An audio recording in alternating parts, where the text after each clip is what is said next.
नमस्कार दोस्तों, मैं दीपक पाल आशा करता हूँ कि आप सभी काफ़ी अच्छे होंगे।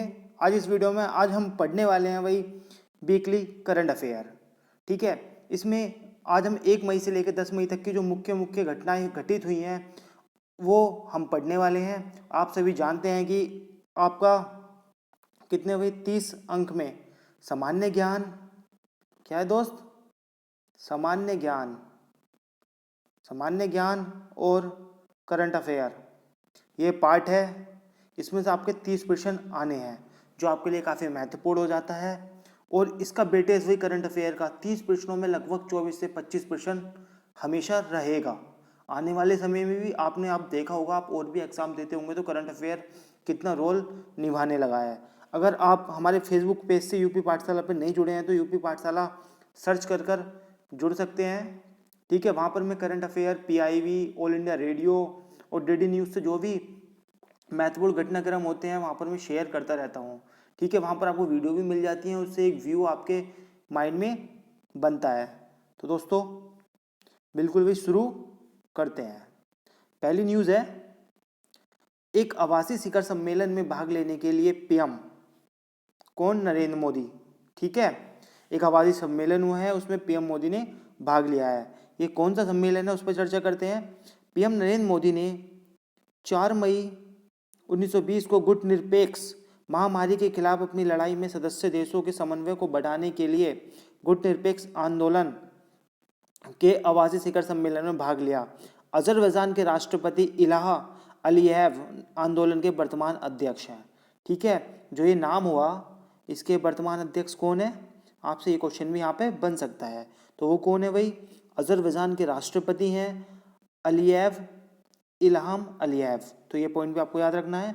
यह पहली बार है जब भारतीय पीएम ने 2014 में कार्यभार ग्रहण करने के बाद एक नाम शिखर स्तरीय बैठक में भाग लिया है। दोस्तों ये पहली बार नरेंद्र मोदी ने गुटनिरपेक्ष आंदोलन जो एक संगठन है उसमें पहली बार भाग लिया है। और ये कैसे लिया है? वर्चुअल मतलब ऑनलाइन माध्यम से। ठीक है, जैसा आपने देखा होगा स्काइप पे ऑनलाइन ग्रुप बन जाते हैं 4-5 जनों के, उस टाइप से वार्तालाप होती है। तो उस प्रकार से है शिखर सम्मेलन में भाग लिया गया है। तो आपको ये पॉइंट बिल्कुल निश्चित रखना है। किसमें भाग लिया है नरेंद्र मोदी जी ने? गुटनिरपेक्ष आंदोलन में, के आवासीय शिखर सम्मेलन में। और इसके वर्तमान अध्यक्ष कौन है? अजरबैजान के राष्ट्रपति इल्हाम अलीयेव है। अब हम देखते हैं कि गुटनिरपेक्ष आंदोलन क्या था, इस पर भी चर्चा करते हैं। वही हुआ क्या था, जब द्वितीय विश्व युद्ध चल रहा था उसके अंत के बाद दो अलग अलग राष्ट्रों में बंट चुका था, एक अमेरिका, यूएसए और यूएसएसआर, और दूसरा कौन सा था दोस्त? यूएसएसआर। ठीक है, जो आज वर्तमान में सोवियत संघ बोला करते थे पहले, अब वर्तमान में रूस बन गया है। ठीक है, तो भारत के साथ और भी अफ्रीकी देश थे, इंडोनेशिया वाला एरिया था, मतलब दक्षिणी एशिया वाले कुछ देश थे। इन्होंने आपस में मिलकर किसका गठन कर दिया था? गुटनिरपेक्ष आंदोलन नियम का गठन बना लिया था और एक तीसरा गुट भी बनकर सामने आया था। तो इसके बारे में देखते हैं। गुटनिरपेक्ष आंदोलन की शुरुआत यूगोस्लाविया के जोसेफ ब्रोज टिटो, भारत के प्रधानमंत्री जवाहरलाल नेहरू, ठीक है, मिस्र के गमाल अब्दुल नासिर की दोस्ती से मानी जाती है। इन तीनों देशों द्वारा वर्ष 1956 में एक सफल बैठक आयोजित की गई थी।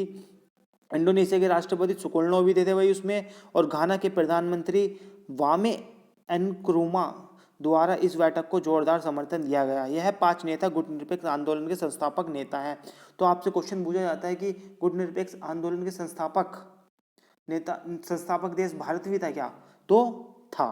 ठीक है, ये 5 राष्ट्र थे जो इसके संस्थापक देश थे। यहाँ पर मैं आपसे चर्चा कर चुका हूँ, आपको पीडीएफ भी टेलीग्राम पर भेज दी जाएगी, वहाँ पर आप पढ़ सकते हैं।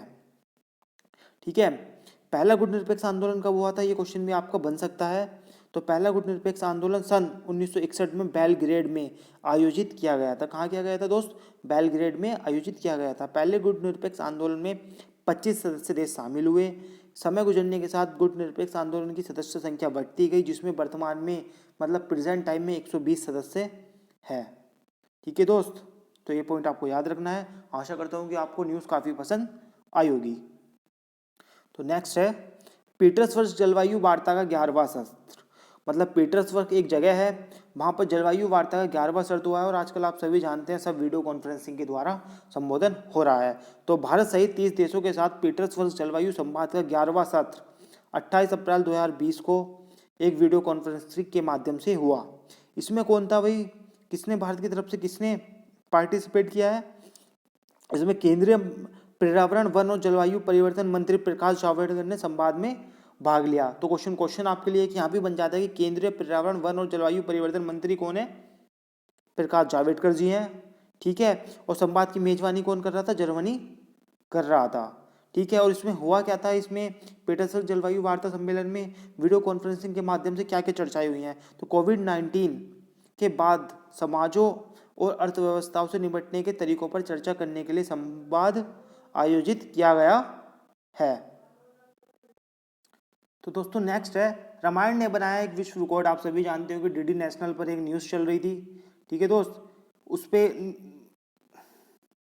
दोस्तों जो डीडी न्यूज़ चैनल है उस पर एक एकदम टेलीकास्ट डीडी नेशनल पर आपको पता है कि रामायण आती है, और डीडी न्यूज़ नाम से एक चैनल भी है, ठीक है। उस पर बहुत शानदार न्यूज़ आती हैं भाई, उस पर कभी भी वाद विवाद नहीं होता, भारत पाकिस्तान के ऊपर कोई न्यूज़ नहीं चलती, वहाँ जो ऑथेंटिक चीज़ें हो रही होती हैं वो चीज़ शेयर की जाती हैं, ठीक है। तो उसके माध्यम से एक खबर आई थी कि रामायण जो है इसने एक गिनीज वर्ल्ड रिकॉर्ड बनाया। देखते हैं क्या रिकॉर्ड है वो। वाल्मीकि के महाकाव्य से ये वाल्मीकि का महाकाव्य है, रामायण पर आधारित लोकप्रिय टेलीविजन शो रामायण वैश्विक स्तर पर सबसे ज़्यादा देखा जाने वाला मनोरंजन कार्यक्रम बन गया है।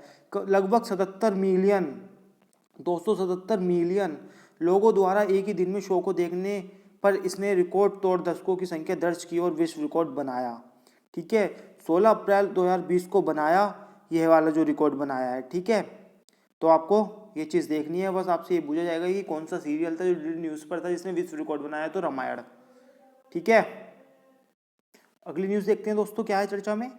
Confederation of all India traders करेगा भारत मार्केट लॉन्च, ठीक है। जो confederation of all India traders है वह कई प्रौद्योगिकी भागीदारों के सहयोग से सभी खुदरा व्यापारियों के जल्दी एक राष्ट्रीय e commerce market place Bharat market शुरू करने की घोषणा कर रहा है। भाई दोस्तों देखो, जिस प्रकार से अमेजोन है वो क्या करता है, विश्व भर में एक चीज़ से एक चीज़ बना देता है, तो इसी प्रकार से confederation of all India traders जो है वो भारत में एक e commerce market place Bharat market शुरू करेगा, ठीक है। बाजार रसद में हैंड टू हैंड सेवाएं प्रदान करने के लिए विभिन्न प्रौद्योगिकी कंपनियों की क्षमताओं को एकीकृत करेगा और निर्माताओं से अंततः उपभोक्ताओं के लिए चैन की आपूर्ति करेगा। मतलब एक चैन बनाएगा जहाँ पर मतलब जो छोटी दुकानदार वाले हैं ना वो भी अपने सामानों को बेच सकेंगे। नेक्स्ट न्यूज़ बनकर आई है, राजा रवि वर्मा की जयंती मनाई गई। दोस्तों राजा रवि वर्मा बहुत ही प्रसिद्ध चित्रकार और कलाकार थे, ठीक है। तो national gallery of modern art ने एक आवासीय दौरे के माध्यम से प्रसिद्ध चित्रकार और कलाकार राजा रवि वर्मा को उनको 172वीं जयंती पर श्रद्धांजलि दी। इस आवासीय दौरे ने नई दिल्ली में आरक्षित संग्रह NGMA में उनकी कलाकृतियों के पूरे संग्रह को प्रदर्शित किया। तो दोस्तों अब देख लेते हैं हम राजा रवि वर्मा को। ये दोस्तों जो हैं ये राजा रवि वर्मा है और ये पूरी अपनी फैमिली के साथ यहाँ पर एक चित्र में दिखाए गए हैं, जो एक बहुत ही प्रमुख चित्रकार और कलाकार थे। अगली न्यूज़ बनी है भाई, विज्ञान और प्रौद्योगिकी विभाग ने एक कार्यक्रम शुरू किया है, इसका नाम है यश, ठीक है। जानेंगे यश क्या है, इसकी फुल फॉर्म भी जानेंगे। तो उससे पहले देख लेते हैं, राष्ट्रीय विज्ञान और प्रौद्योगिकी संचार परिषद NCSTC, विज्ञान और प्रौद्योगिकी विभाग DST ने स्वास्थ्य और जोखिम संचार पर एक कार्यक्रम शुरू किया है। इसका नाम है here awareness on science and health, here awareness on science and health, इसे शॉर्ट फॉर्म में बोल देंगे यस। आपसे पूछ लिया जाएगा कि यस जो कार्यक्रम है किसने शुरू किया है, तो आप बता सकते हैं विज्ञान और प्रौद्योगिकी विभाग DST ने, ठीक है।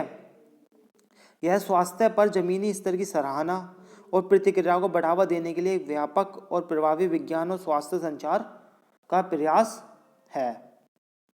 अगली न्यूज़ देखते हैं दोस्तों, चर्चा में क्या है। HDFC बैंक ने एक गीत जारी किया है। HDFC बैंक का आपने नाम सुना होगा, प्राइवेट बैंक है। चल रहे राष्ट्रीय लॉकडाउन और कोरोना वायरस महामारी के बीच आशाओं को बनाए रखने के लिए HDFC बैंक ने हम हार नहीं मानेंगे शीर्षक वाला एक सहयोगी गीत जारी किया है। यह ऑस्कर और ग्रैमी पुरस्कार विजेता संगीतकार AR रहमान द्वारा संगीत विरत किया गया है, जिसमें प्रसून जोशी के बोल हैं। ठीक है, तो आपको याद रखना है, हाँ, हम हार नहीं मानेंगे। यही आपको अपनी परीक्षा की तैयारी करते हुए रखना है कि अपने अंदर एक बिल्कुल वही जोश रखना है कि हम हार नहीं मानेंगे। ठीक है, तो किसने गीत जारी किया है? HDFC बैंक ने जारी किया है। नेक्स्ट न्यूज़ है चर्चा में वही कोरोना किलर 100। देखते हैं कि कोरोना किलर 100 क्या है। हाल ही में एक भारतीय फर्म गरुड़ एरोस्पेस ने एक UAV unmanned aerial bicycle corona killer 100 विकसित किया है, जो कोविड-19 जैसी स्थिति में सार्वजनिक स्थानों को विसंक्रमित करने में मदद करेगा। दोस्तों क्या है, यह एक आपने ड्रोन देखा होगा, ड्रोन टाइप से है। ठीक है, जहाँ पर भी कोई भी संक्रमित है कोरोना वायरस क्षेत्र, तो उसे क्या करेगा, सार्वजनिक स्थानों पर जा जाके विसंक्रमित करेगा। ठीक है, एक न्यूज़ है, बहुत इंपॉर्टेंट है ये भी। अतुल्य माइक्रोवेव स्टेरलाइजर। ठीक है, हाल ही में defence institute of advance technology ने कोविड-19 वायरस को विघटित करने के लिए अतुल्य नाम से एक माइक्रोवेव स्टेरिलाइजर विकसित किया है। ये है क्या दोस्तों? कोविड-19 वायरस 56 से 60 डिग्री सेल्सियस तापमान की सीमा में अतुल्य के डिफरेंशियल हीटिंग से विघटित हो जाएगा। मतलब 55 से 60 डिग्री सेल्सियस तापमान वहाँ पर बना देगा, और क्या होगा, आप सभी जानते हैं कि जितना ज़्यादा टेम्परेचर होगा तो कोरोना वायरस के जल्दी समाप्त होने की उम्मीद रहती है। नेक्स्ट देखते हैं, पुणे स्थित defence institute of advance technology रक्षा अनुसंधान एवं विकास संगठन, वही DRDO द्वारा समर्पित एक डीम्ड यूनिवर्सिटी है। ठीक है, जिस यूनिवर्सिटी ने बनाया है वह defence institute of advance technology ने, वो किसके अंतर्गत कार्य करती है? वह पुणे में तो स्थित है। ठीक है, ये DIAT, और ये किसके अंतर्गत समर्पित एक डीम्ड यूनिवर्सिटी है? DRDO के। ठीक है, DRDO के बारे में अगर आपको बिल्कुल डीपली पढ़ना तो मैंने एक वीडियो भी बना रखी है। नेक्स्ट न्यूज़ है वही बहुत इंपॉर्टेंट न्यूज़ है, क्वेश्चन बन सकता है। और आपको क्वेश्चन कैसे पूछे जाएंगे, इसका टेस्ट मैं 2 से 3 दिन में लूँगा, इसी चीज़ का लूँगा जो आपको पढ़ा रहा हूँ। ठीक है, तो अच्छे से वीडियो देखिए। किसान सभा ऐप, हाल ही में देश के दूरदराज के इलाकों में आपूर्ति श्रृंखला एवं माल परिवहन प्रबंधन प्रणाली से किसानों को जोड़ने के लिए नई दिल्ली स्थित CSIR व केंद्रीय सड़क अनुसंधान संगठन CRRI ने किसान सभा ऐप विकसित किया है। तो ये पॉइंट आपको याद रखना है। इसका लक्ष्य क्या है? इसका लक्ष्य किसानों को सबसे किफ़ायती एवं समय पर लॉजिस्टिक सहायता प्रदान करना तथा बिचौलियों के हस्तक्षेप को कम करके उनको सीधे संस्थागत खरीदारों के साथ जोड़कर उनके लाभ को बढ़ाना है। तो आपने देखा कि किसान सभा ऐप किसने लॉन्च किया है, ये पॉइंट इंपॉर्टेंट, और इसका लक्ष्य क्या है ये भी आप देख चुके हो।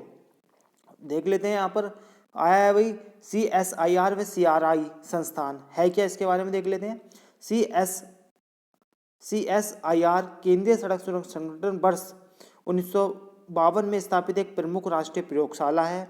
यह वैज्ञानिक तथा औद्योगिक अनुसंधान परिषद CSIR के एक घटक के रूप में सड़कों एवं रनवे के डिजाइन, निर्माण तथा रखरखाव, मेगा एवं मध्यम शहरों के यातायात और परिवहन की योजनाओं आदि पर अनुसंधान एवं विकास परियोजनाओं को पूरा करता है। नेक्स्ट न्यूज़ बनी है वही डेमो 2 मिशन। डेमो 2 मिशन क्या है देखते हैं। हाल ही में अमेरिकी अंतरिक्ष एजेंसी नासा और स्पेस एक्स कंपनी ने कहा कि कोविड-19 जैसी स्थिति के बावजूद 27 मई 2020 को डेमो 2 मिशन के तहत अंतरिक्ष यात्रियों को अंतरिक्ष में भेजने हेतु लॉन्च किया जाएगा। मतलब भाई डेमो 2 मिशन के अंतर्गत क्या होगा, जो अंतरिक्ष यात्री हैं उन्हें अंतरिक्ष में भेजा जाएगा। आप चित्र देख सकते हैं, ये अंतरिक्ष है और अंतरिक्ष में ये देखिए आप, ये आप देख रहे होंगे। ठीक है, इसके मुख्य बिंदु क्या क्या हैं। इस मिशन में फाल्कन 9 रॉकेट का उपयोग किया जाएगा। इसके माध्यम से अंतरिक्ष यात्रियों को अंतर्राष्ट्रीय अंतरिक्ष स्टेशन पर विस्तृत प्रवास के लिए भेजा जाएगा। इस मिशन को स्पेस एक्स, भाई एलन मस्क का नाम सुना होगा, उनकी कंपनी है स्पेस एक्स द्वारा लॉन्च किया जाएगा। यह एलन मस्क स्पेस कंपनी का पहला क्रू लॉन्च है। बहन केन और हर्ले, जिन्हें डेमो 2 मिशन के लिए प्रशिक्षित किया जा रहा है, 2 व्यक्ति हैं भाई, बहन केन और हर्ले। ठीक है, जिन्हें डेमो 2 मिशन के तहत भेजा जाएगा। अंतरिक्ष यात्रियों को अंतराष्ट्रीय अंतरिक्ष स्टेशन भेजने वाले नासा के इस मिशन को वाणिज्यिक क्रू कार्यक्रम नाम दिया गया है। तो दोस्तों इससे पहले डेमो 2 मिशन से पहले डेमो 1 मिशन भी जा चुका है। तो नासा के डेमो 1 मिशन को स्पेस एक्स ने लॉन्च किया था। डेमो 1 अंतर्राष्ट्रीय अंतरिक्ष स्टेशन में लॉन्च की जाने वाली पहली नॉन क्रू परीक्षण उड़ान थी। वर्तमान में स्पेस एक्स और बोइंग कंपनी नासा के अंतरिक्ष टैक्सी प्रदाता है। तो वाणिज्यिक क्रू कार्यक्रम क्या है दोस्त, इसके बारे में चर्चा कर लेते हैं। वाणिज्यिक क्रू कार्यक्रम को संयुक्त राष्ट्र अमेरिका सरकार द्वारा वित्त पोषित किया जाता है। मतलब सरकार द्वारा ही इसे वित्त पोषित या मतलब जो भी सैलरी वगैरह है, मतलब जो भी बजट पेश किया जाता है वो इनके द्वारा दिया जाता है और इसका प्रशासनिक कार्यान्वयन नासा की देखरेख में हुआ था। इस कार्यक्रम के तहत निजी विक्रेता अंतरिक्ष यात्रियों को अंतर्राष्ट्रीय अंतरिक्ष स्टेशन तक ले जाने के लिए क्रू वाहनों का संचालन करेंगे। तो दोस्तों आशा करता हूँ कि आपको डेमो 1 मिशन समझ में आया होगा। और ये कौन किसके द्वारा लॉन्च किया जा रहा है भाई, लॉन्च किया जा रहा है बताइए, नासा और स्पेस एक्स कंपनी द्वारा। नेक्स्ट है रक्षा अनुसंधान एवं विकास संगठन। डीआरडीओ ने अधिक संक्रमण वाले क्षेत्रों के त्वरित एवं रसायन मुक्त कीटाणु शोधन के लिए एक अल्ट्रा वायलेट डिसफेक्शन टावर विकसित किया है। ठीक है, इसका नाम क्या है, यूवी ब्लास्टर। तो यूवी ब्लास्टर नाम का ये उपकरण एक अल्ट्रा वायलेट आधारित क्षेत्र सैनिटाइजर है जिससे डीआरडीओ की दिल्ली स्थित प्रतिष्ठित प्रयोगशाला laser science and technology centre द्वारा विकसित किया गया है। लैसटेक द्वारा इसे विकसित किया गया है। दोस्तों इस पर मैंने ब्रीफ वीडियो भी बनाई है, आप जाके देख सकते हो। तो यह है दोस्तों ये यूवी ब्लास्टर, आपको दिख रहा होगा। ये क्या करेगा कि किसी भी सार्वजनिक क्षेत्र में छोड़ दिया जाएगा, इसमें से यूवीसी अल्ट्रा वायलेट सी किरणें निकलेंगी और जो आसपास जो भी संक्रमित क्षेत्र होगा उसे वहाँ पर विघटित कर देगी। नेक्स्ट न्यूज़ है bay of Bengal boundary layer experiment. ये क्या है, इसके बारे में चर्चा करते हैं। हाल ही में बेंगलुरु स्थित भारतीय विज्ञान संस्थान IISc एवं यूके स्थित यूनिवर्सिटी ऑफ ईस्ट इंग्लिया की एक टीम ने bay of Bengal boundary layer experiment के तहत मानसून, उष्णकटिबंधीय चक्रवातों एवं मौसम संबंधी अन्य पूर्वानुमान की सटीक भविष्यवाणी के लिए एक ब्लूप्रिंट तैयार किया है। तो इसके माध्यम से क्या होगा, मान सकते हैं ये हमारा प्यारा भारत है और यहाँ पर जो भी क्या होगा दोस्तों, उत्तर पश्चिमी विक्षोभ से या जहाँ से भी कुछ भी ये मानसून, उष्णकटिबंधीय चक्रवातों के द्वारा चक्रवात आने की जो परिकल्पना होगी उससे पहले ही हम पता कर लेंगे। मुख्य बिंदु क्या है भाई, बोविल जो है, आपसे पूछेंगे बोविल क्या है, एक मानसून प्रणाली है। ठीक है, मानसून प्रणाली भारत एवं यूके की एक संयुक्त परियोजना है। ठीक है, इस परियोजना को उद्देश्य मानसून प्रणाली पर बंगाल की खाड़ी में समुद्री प्रक्रियाओं के प्रभाव की जांच करना है। बस इतना आपको याद रखना है। दी लॉन्ग मार्च 5B ये क्या है, दी लॉन्ग मार्च 5B क्या है, क्वेश्चन सीधा सीधा पूछा जाता है दी लॉन्ग मार्च 5B क्या है। ठीक है, 5 मई 2020 को चीन ने हैनान प्रांत के दक्षिणी द्वीप से एक अंतरिक्ष रॉकेट दी लॉन्ग मार्च 5B को सफलतापूर्वक लॉन्च किया है। यह प्रक्षेपण चीन के महत्वपूर्ण अंतरिक्ष कार्यक्रमों का एक अहम पड़ाव है। वर्ष 2022 तक चीन एक स्थायी अंतरिक्ष स्टेशन का संचालन करने तथा चंद्रमा पर 6 सदस्यों के एक दल को भेजने की योजना बना रहा है। उल्लेखनीय है कि संयुक्त राज्य अमेरिका एकमात्र ऐसा देश है जिसने सफलतापूर्वक मानव को चंद्रमा पर भेजा है। तो दोस्तों जो द लॉन्ग मार्च 5B है, यह चीन का एक रॉकेट है जो वह इसे चंद्रमा पर भेजना चाहता है। इसके माध्यम से वह किसी भी अंतरिक्ष यात्रियों को वहाँ भेजेगा मतलब कुछ समय के लिए। ठीक है, तो आपसे क्वेश्चन सीधा सीधा ये पूछा जाएगा दी लॉन्ग मार्च 5B क्या है, तो आप बता सकते हैं। ठीक है, विज्ञान एवं प्रौद्योगिकी विभाग का 50वां स्थापना दिवस। हमारी जो department of science and technology है, जो हम पढ़ रहे थे DST, ठीक है, अभी पीछे भी आपने पढ़ा है, उसने अपना 50वां स्थापना दिवस बनाया है। केंद्रीय विज्ञान एवं प्रौद्योगिकी मंत्री ने 3 मई 2020 को विज्ञान एवं प्रौद्योगिकी विभाग के 50वें स्थापना दिवस के अवसर पर वीडियो कॉन्फ्रेंसिंग के माध्यम से सभी स्वायत्त संस्थानों तथा विज्ञान एवं प्रौद्योगिकी विभाग के अधीनस्थ कार्यालयों के प्रमुखों से साइंस एंड टेक्नोलॉजी गतिविधियों से कोविड-19 प्रकोप से निपटने के लिए उठाए गए प्रयासों के संबंध में चर्चा की है। आपसे क्वेश्चन ये पूछा जाएगा विज्ञान एवं प्रौद्योगिकी विभाग का कौन सा स्थापना दिवस अभी मनाया गया है, तो कौन सा मनाया गया है, 50वां स्थापना दिवस बनाया गया है। इसके मुख्य बिंदु देख लेते हैं। विज्ञान एवं प्रौद्योगिकी के नए क्षेत्रों को बढ़ावा देने के उद्देश्य से मई 1971 में DST बनाया गया था, जो एक नोडल विभाग की भूमिका निभाता है। विज्ञान एवं प्रौद्योगिकी विभाग भारत सरकार के विज्ञान एवं प्रौद्योगिकी मंत्रालय के अंतर्गत आता है। Ministry of science and technology के अंतर्गत DST आता है। बस आपको याद रखना है डीएसटी के प्रयासों के कारण भारत विज्ञान आधारित पत्र पत्रिकाओं के प्रकाशनों की संख्या के मामले में चीन और अमेरिका के बाद वैश्विक स्तर पर तीसरे स्थान पर है। मतलब जो भारत में विज्ञान आधारित जो भी चीज़ें होती हैं उसमें भारत तीसरे नंबर पर है, जिसमें मुख्य भूमिका डीएसटी निभाता है। ठीक है, विज्ञान एवं प्रौद्योगिकी विभाग के 50वां स्थापना दिवस के अवसर पर कोविड 19 पर एक मल्टीमीडिया गाइड कोविड कथा भी लॉन्च की गई है। तो दोस्तों ये पॉइंट तो आपका बहुत ही इंपॉर्टेंट बन जाता है। क्वेश्चन आपसे सीधे सीधे पूछा जाएगा कि विज्ञान एवं प्रौद्योगिकी विभाग के 50वें स्थापना दिवस के स्थान अवसर पर कोविड 19 पर एक मल्टीमीडिया गाइड कौन सी लॉन्च की गई है। तो कौन सी की गई है दोस्तों? कोविड कथा। आपको दिख रहा होगा जो मैंने डार्क कर दिया है, क्या है? कोविड कथा। ठीक है, तो ये पॉइंट भी दोस्तों आपको याद रखना है। दोस्तों नेक्स्ट न्यूज़ निकल कर आती है, कोविलपट्टी कदलाई मिठाई को मिला जीआई टैग। आपने एक खाया होगा, आप चित्र में देख सकते हैं, इसे जीआई टैग मिला है। जीआई होता है ज्योग्राफिकल इंडिकेशंस या भौगोलिक संकेत। ठीक है, ये कोई भी क्षेत्र होता है वहाँ पर प्रमुखता से 10 या 10 से अधिक वर्ष हो जाते हैं तो वही चीज़ काफ़ी प्रमुख होती है। मतलब किसी कोई भी एरिया, जैसे बनारसी साड़ी, वो क्या, उसे भी जीआई टैग मिला है, वो बनारसी साड़ी नाम से चीज़ें बिकती हैं। ठीक है, तो देख लेते हैं भाई, कोविलपट्टी कदलाई मिठाई तमिलनाडु के दक्षिणी भाग से मूंगफली कैंडी को भौगोलिक संकेत टैग दिया गया है। ठीक है, कोविलपट्टी कदलाई मिठाई मूल रूप से आसपास के जिलों में ताड़ के गुड़ और मूंगफली का उपयोग करके ग्राम त्योहारों के दौरान तैयार की जाती है। नेक्स्ट है, मणिपुर के काले चावल चखाओ को जीआई टैग मिला है। काले चावल के रूप में लोकप्रिय चखाओ सुगंधित चावल को जीआई टैग या भौगोलिक संकेत पंजीकरण मिला है। अभी दोस्तों आगे हम देखेंगे कि जीआई टैग होता क्या है।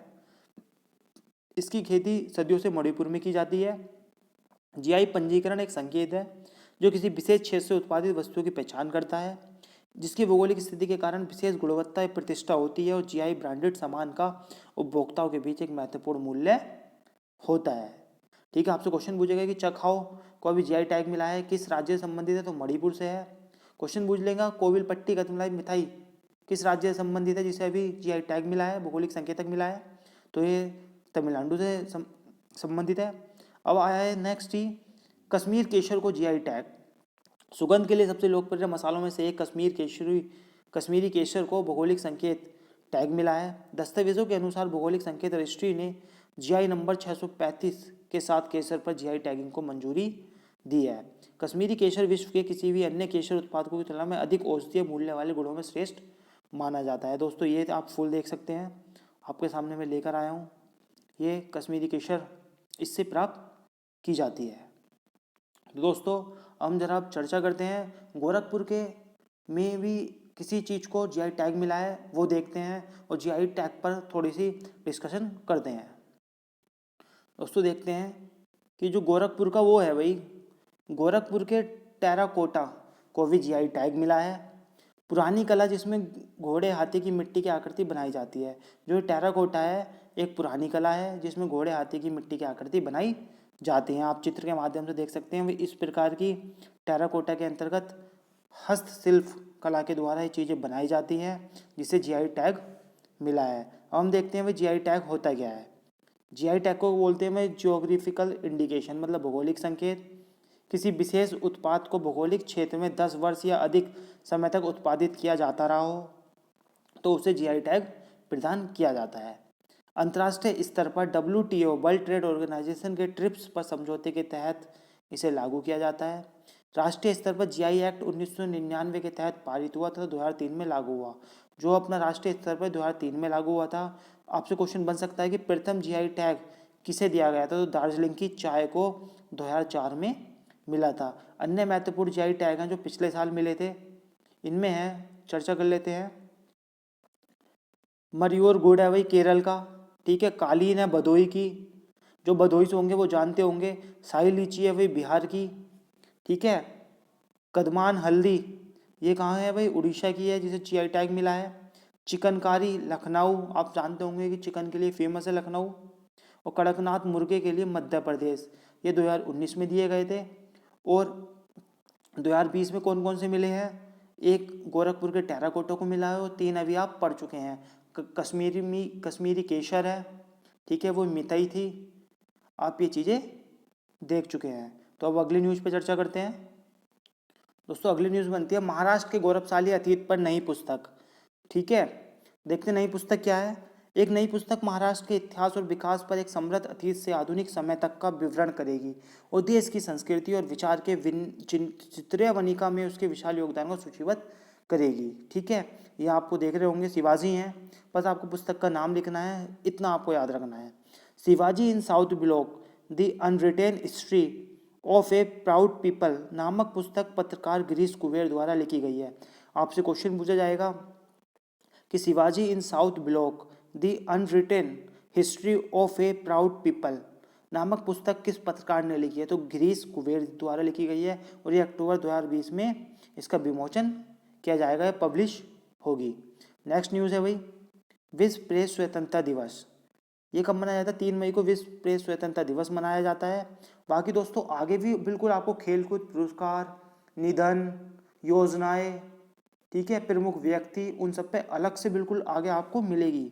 बहुत लंबी वीडियो जाने वाली है पर आपको वही पूरे 10 दिन का एक वीडियो में निचोड़ मिल जाएगा। ठीक है, तो प्रत्येक वर्ष विश्व भर में 3 मई को विश्व प्रेस स्वतंत्रता दिवस मनाया जाता है और इस वर्ष की थीम क्या है? जर्नलिज्म विदाउट फियर और फेवर। आपसे क्वेश्चन पूछा जाएगा कि विश्व प्रेस स्वतंत्रता दिवस की थीम क्या है? जर्नलिज्म विदाउट फियर और फेवर। आपका टेस्ट भी लूंगा मैं अभी 2-3 दिन में। जितना आपको आज इस वीडियो में पढ़ा जाएगा इसी का टेस्ट होगा, तो आपकी तैयारी बिल्कुल दमदार चलेगी दोस्त। बिल्कुल जुड़े रहिए भाई, दोस्तों में फैला दीजिए वीडियो। वर्ष 2020 में जारी विश्व प्रेस स्वतंत्रता सूचकांक में भारत 180 देशों की सूची में 142वें स्थान पर पहुंच गया है, जबकि बीते वर्ष भारत इस सूचकांक में 140वें स्थान पर था। दोस्तों क्वेश्चन ये भी बन सकता है कि वर्ष 2020 में जारी विश्व प्रेस स्वतंत्रता सूचकांक में भारत 180 देशों की सूची में कितने नंबर पर? 142वें स्थान पर है। क्वेश्चन ये भी बनता है कि विश्व प्रेस स्वतंत्रता जारी कौन करता है? तो दोस्तों ये जारी करता है रिपोर्टर्स विदाउट बॉर्डर्स द्वारा जारी किया जाता है। ठीक है, तो ये पॉइंट आपको याद रखना है। यहाँ से भारत कौन से नंबर पर है 2020 में विश्व प्रेस स्वतंत्रता सूचकांक के रिपोर्ट में? 142वें नंबर पर है। और इसे जारी कौन करता है? रिपोर्टर्स विदाउट बॉर्डर्स इसे जारी करता है रिपोर्ट को। ये पॉइंट बिल्कुल याद रखना है। और पिछले साल कौन से पे था भारत? 140वें स्थान पर था, इस बार और बढ़ गया है तो 142वें स्थान पर आ गया है। नेक्स्ट क्वेश्चन है गतव्य सरिस्का टाइगर रिजर्व। 1 मई 2020 को भारत सरकार के पर्यटन मंत्रालय ने देखो अपना देश श्रृंखला के अंतर्गत गतव्य सरिस्का टाइगर रिजर्व शीर्षक से 13वीं वेबिनार श्रृंखला का आयोजन किया।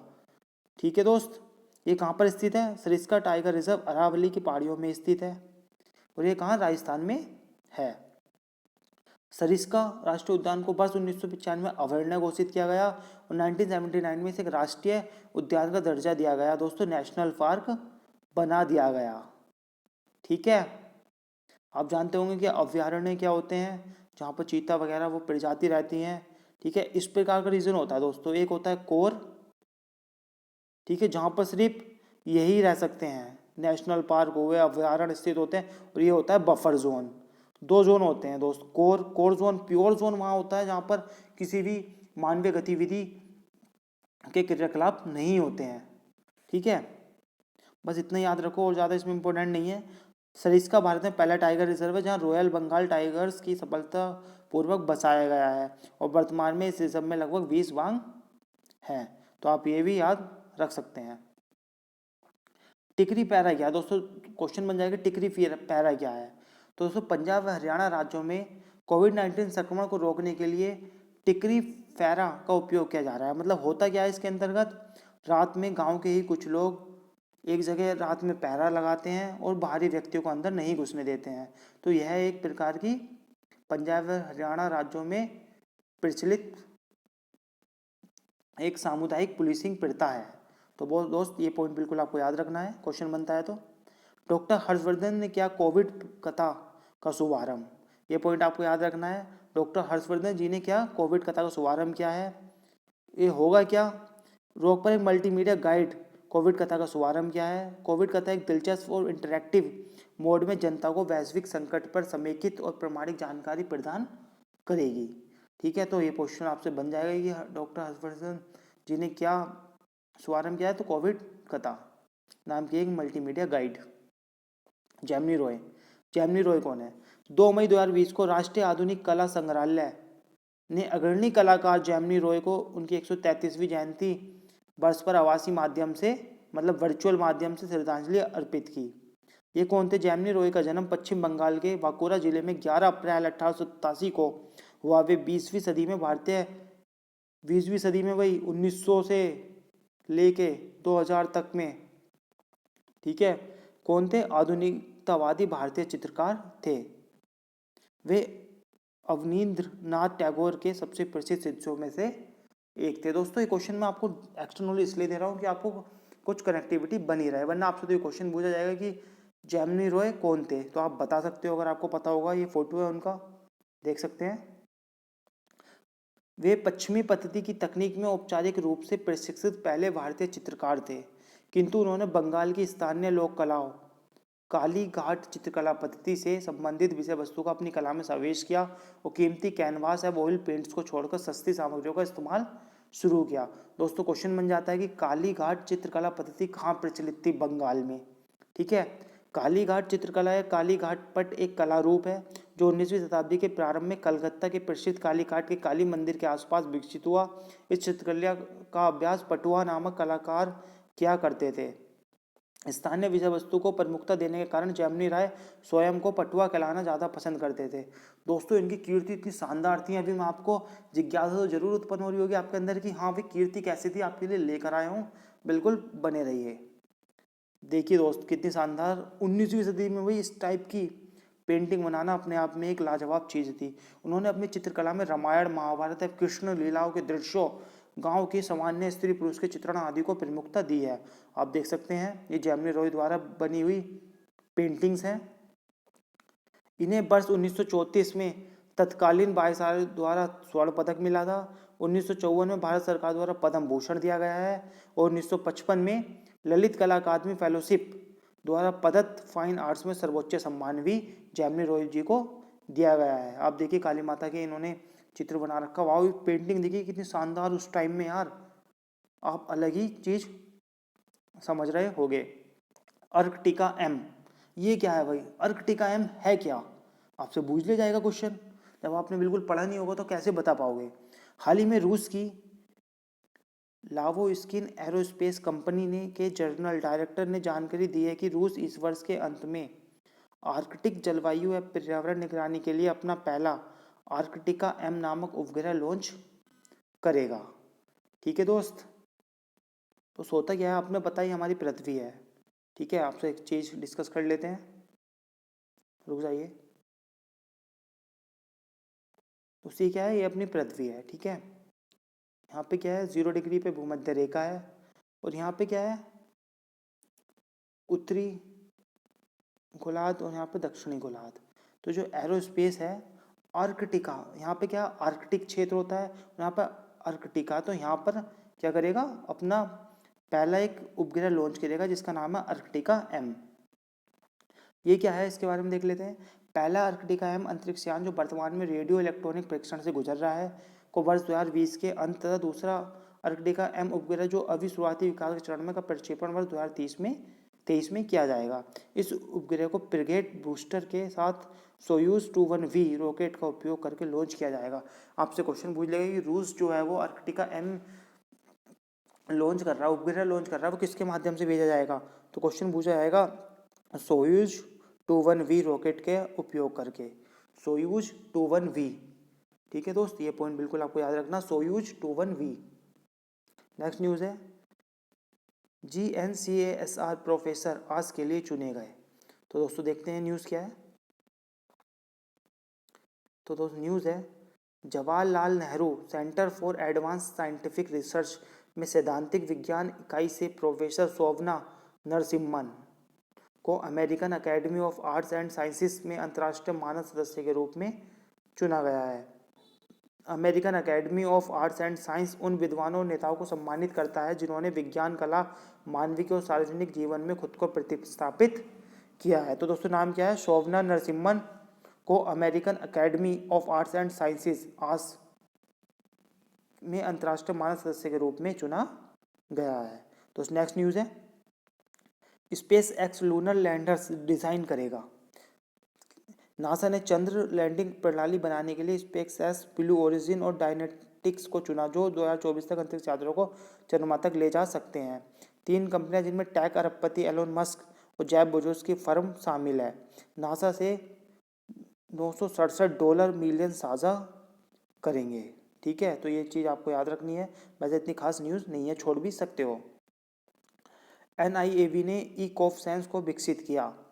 हैदराबाद स्थित national technology of animal biotechnology के शोधकर्ताओं ने एक पोर्टेबल डिवाइस ई-कॉफ को विकसित किया है। आपसे पूछ लेंगे कि भाई हैदराबाद में जो स्थित है एक इंस्टीट्यूट है, उसने क्या विकसित किया है, तो ई-कॉफ को विकसित किया है। ये क्या करेगी, ये 30 सेकंड के भीतर मानव लार में उपन्यास कोरोना वायरस एंटीजन का पता लगाएगी। पोर्टेबल बायो सेंसर डिवाइस को ब्लूटूथ के माध्यम से कंप्यूटर सेलफोन से जोड़ा जा सकता है। जो इसने पोर्टेबल डिवाइस ई-कॉफ ने उसको विकसित किया है, इसे कंप्यूटर के माध्यम से जोड़ के भी हम कोरोना वायरस एंटीजन का पता लगा सकते हैं। तो नेक्स्ट न्यूज़ है, ये काफ़ी इंपॉर्टेंट है। भारतीय नौसेना ने शुरू किया ऑपरेशन समुद्र सेतु। ठीक है, इसमें क्या होगा कि मालदीव से अपना पहला एक जहाज़ जा रहा है, 2 जहाज़ जा रहे हैं, उनके माध्यम से क्या होगा, लोगों को अपने यहाँ कोची में लाया जाएगा। तो Indian naval ships, 2 naval ships हैं, एक शिप्स जलेश्वा और मागर, वर्तमान में मालदीव के माला में फेज 1 के हिस्से के तहत 8 मई 2020 से निकासी अभियान शुरू करने के लिए तैयार हैं। पहली यात्रा के दिन कुल 1000 लोगों को निकालने की योजना है। आप देख सकते हैं, हर काम देश के नाम ऑपरेशन समुद्र सेतु। ठीक है, आपसे पूछ लिया जाएगा कि कौन कौन से 2 जहाज़ हैं, तो आप उनका भी नाम रख सकते हो, INS जलाश्वा और INS मगर। ये आप देख सकते हैं, ये फोटो है इनकी। ये आप देख सकते हैं, यहाँ केरल में स्थित है, कोची से यहाँ पे 900 किलोमीटर दूर मालदीव के माले में जाएगा और वहाँ से लोगों को समुद्री यात्रा के द्वारा ऑपरेशन समुद्र सेतु के अंतर्गत भारत लाया जाएगा। उत्तर प्रदेश ने लॉन्च किया आयुष कवच कोविड ऐप। उत्तर प्रदेश के मुख्यमंत्री योगी आदित्यनाथ ने आयुष कवच कोविड ऐप लॉन्च किया है। अपने लिए काफ़ी महत्वपूर्ण बन जाता है। क्वेश्चन सिर्फ इतना बनेगा कि उत्तर प्रदेश ने कौन सा ऐप लॉन्च किया है, तो आयुष कवच ऐप लॉन्च किया है।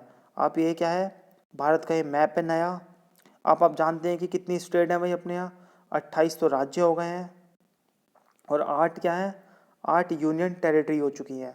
आप जानते हैं कि अगस्त 2019 में क्या हुआ था, फिर लद्दाख और जम्मू कश्मीर को अलग यूटी बना दिया गया था और 26 जनवरी 2020 को दमन and Nagar Haveli and Daman and Diu को एक यूनियन टेरिटरी बना दिया गया है।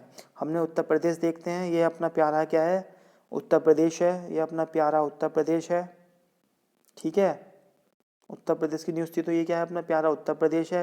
यह किन किन राज्यों से लगा हुआ है, ये उत्तराखंड से लगा हुआ है, वही दिल्ली से लगा हुआ है, राजस्थान से लगा हुआ है, मध्य प्रदेश से लगा हुआ है, छत्तीसगढ़ से लगा हुआ है। कौन कौन से राज्य सीमा बनाते हैं, वही उत्तर प्रदेश है, झारखंड है, बिहार है और एक देश है वही नेपाल।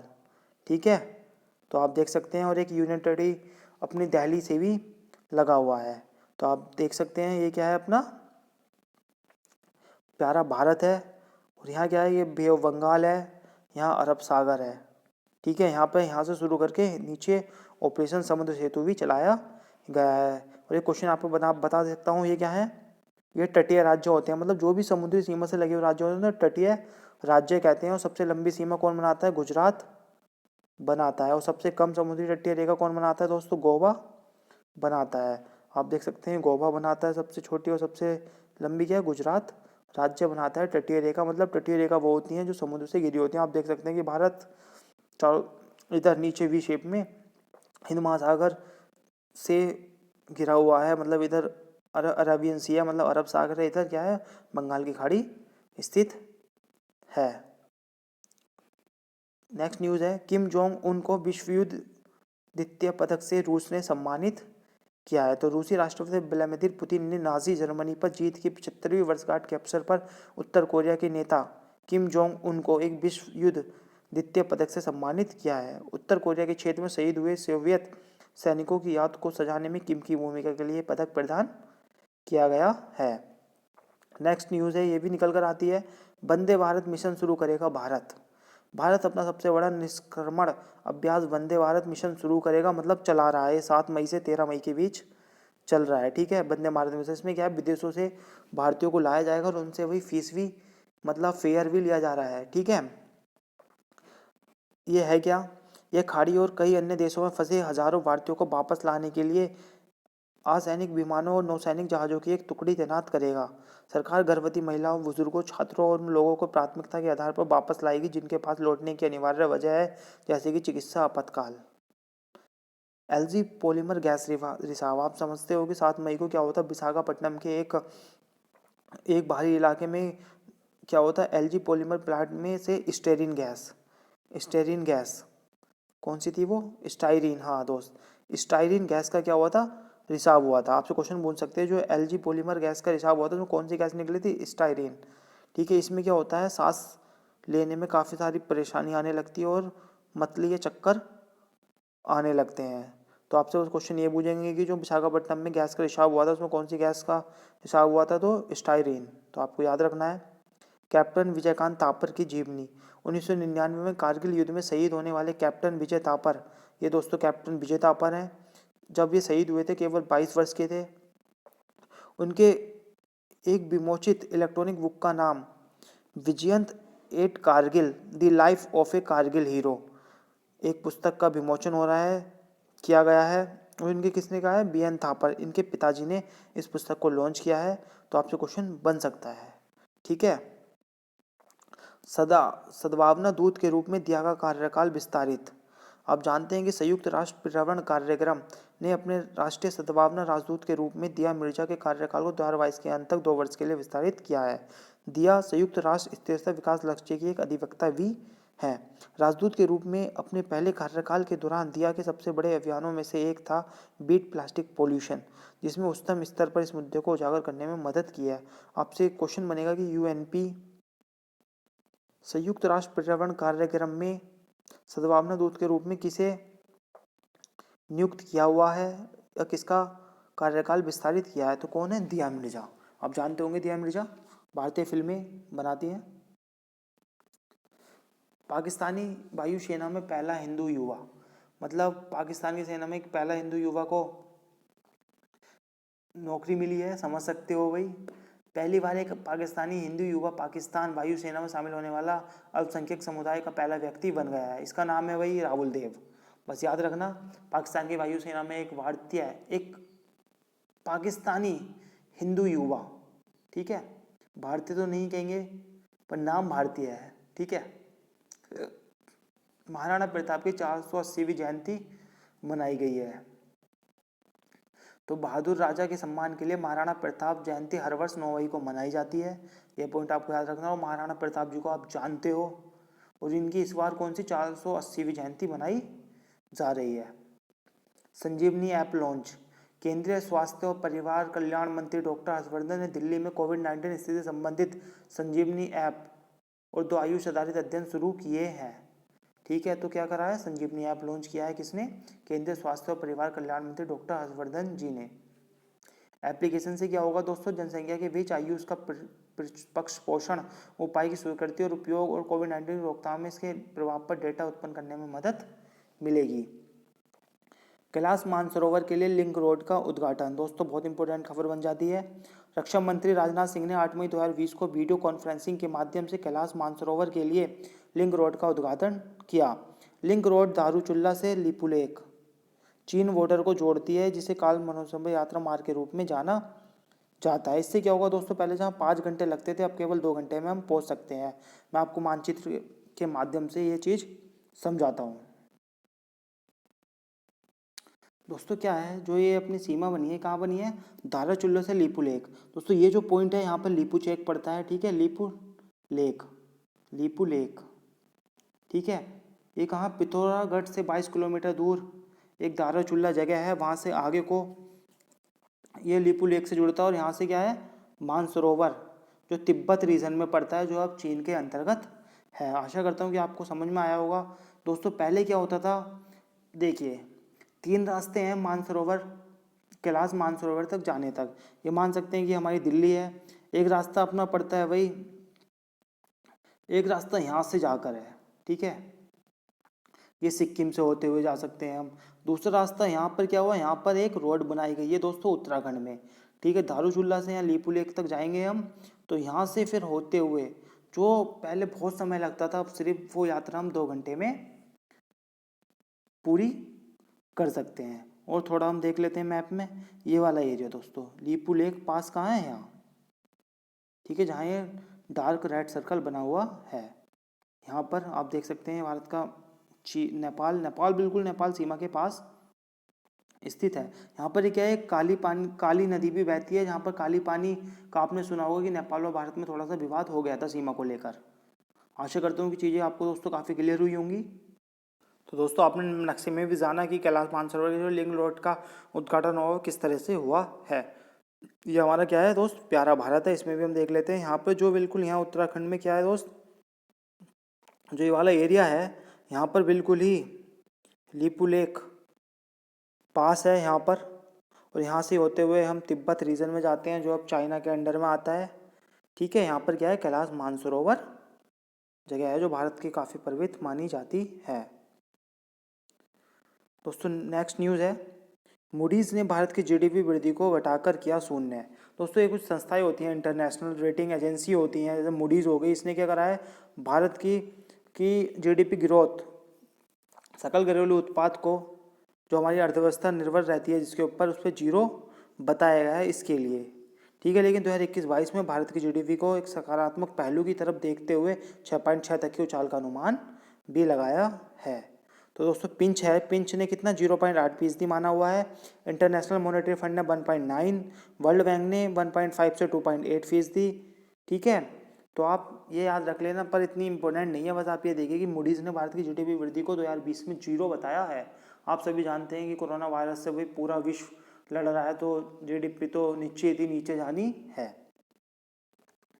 भारत AIIB ने क्या परियोजना पर हस्ताक्षर, भारत और Asian infrastructure investment bank AIIB ने 8 मई 2020 को नई दिल्ली में $500 मिलियन के COVID emergency response and health system preparedness project पर क्या करा है दोस्तों, हस्ताक्षर किया है। इससे सार्वजनिक स्वास्थ्य तैयारियों को मजबूत करने के लिए हस्ताक्षरित किया गया है।